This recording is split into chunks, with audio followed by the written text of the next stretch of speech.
So what are the manifestations? In the early stages of AD, forgetfulness and subtle memory losses occur.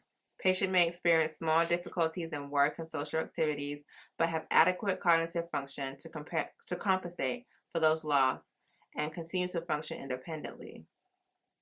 With further progression of AD, the deficit can no longer be concealed. So, like I said, that's when you have the mild and then you go to the moderate. Like, all right, now you can tell that you're forgetting your keys. It's becoming other people can see you're forgetting your stuff. It's becoming a big problem.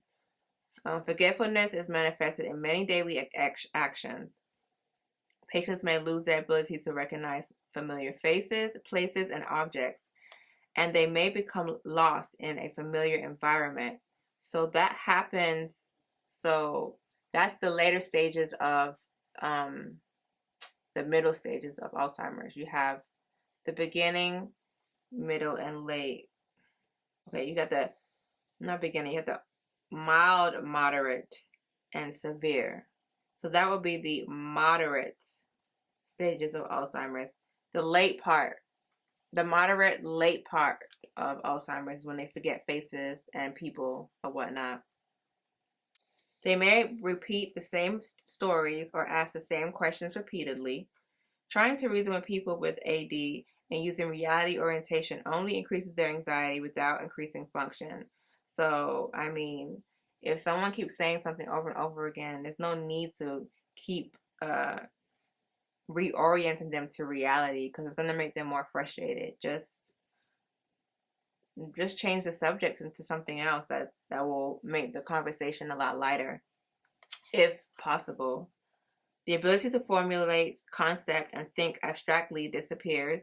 For example, a patient can interpret a proverb only in concrete terms.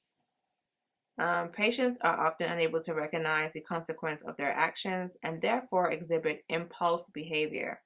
For example, on a hot day, they might just go ahead and decide to go outside with their jacket on. And if they have on a jacket, what can happen? Uh, they're going to dehydrate because they're so hot, they're sweating. Heat stroke, they're too hot. All these things, it doesn't make sense. It's called impulse behavior. They did not think about their consequences before doing such an action. Why would you go outside in the hot sun with their jacket on? But that can happen with somebody with Alzheimer's. Patients have difficulty with everyday activities, ADLs, such as operating simple appliances and handling money.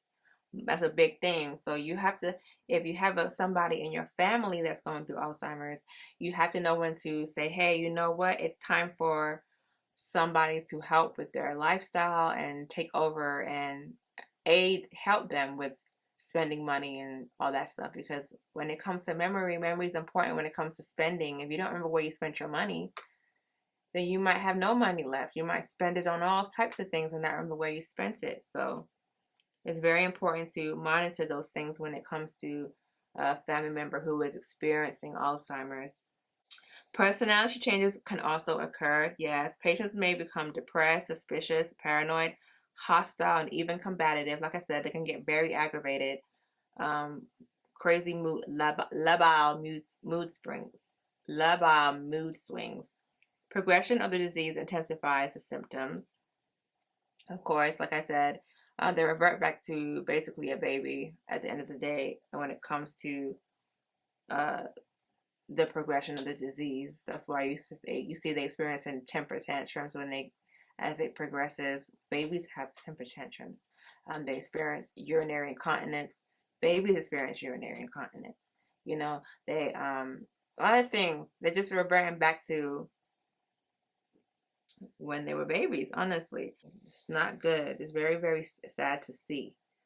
And then death can occur if they cannot eat, if they cannot swallow, if they cannot move their muscles, they forget all these things and how to do it, then death will occur. So um, they may forget to eat. If someone's not there to tell them, hey, you need to eat your food, what's going to happen? Malnutrition. They forgot to drink their water, dehydration. We need all these things to live. So it's important that we monitor those when we have somebody with Alzheimer's disease. Assessment and diagnostic findings for Alzheimer's disease can only be made with autopsy. So you cannot really find a diagnosis for Alzheimer's disease unless you see their autopsy, when they have to die to do this, obviously. So, but there are accurate clinical diagnoses that can be made in the majority of cases. The most important goal is to rule out the other causes of dementia that are reversible. Like I said, delirium is reversible, such as depression, delirium, alcohol, drug abuse, or inappropriate drug dosage, or drug toxicity, which can cause a change in somebody's cognitive ability. Diagnosis of AD is made when the medical history, physical examination, and laboratory tests have excluded all known causes of other dementias as stated before. So basically, you can say, okay, we have excluded all these other things. They don't have delirium. They do not have drug abuse. They're not depressed. We can confidently say that the last resort must be Alzheimer's.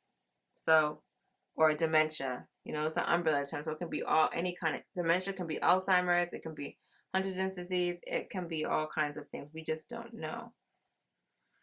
And so we do tests, right? So health history, including medical history, family history, social history, cultural history, medication history, and the physical examination, including functional and mental health status, are essential to the diagnosis of the disease. Diagnostic tests, including complete blood counts, chemistry profiles, and vitamin B12 and thyroid hormone levels, as well as screenings with different tests, blah, blah, blah, blah, blah, can help diagnose AD. Depression can closely mimic early Alzheimer's disease, and then they can coexist, like Alzheimer's and depression can happen together. So careful assessment is very important. So infection and disturbances such as hypothyroidism, Parkinson's disease, vitamin B12 deficiency can cause cognitive impairment that may be misdiagnosed as Alzheimer's disease. That's why I said we have to exclude those things so we don't misdiagnose them as Alzheimer's. So as long as we can exclude those, then we know, okay, it's Alzheimer's disease. Biochemical abnormalities can be excluded through examination of the blood and cerebral spinal fluid.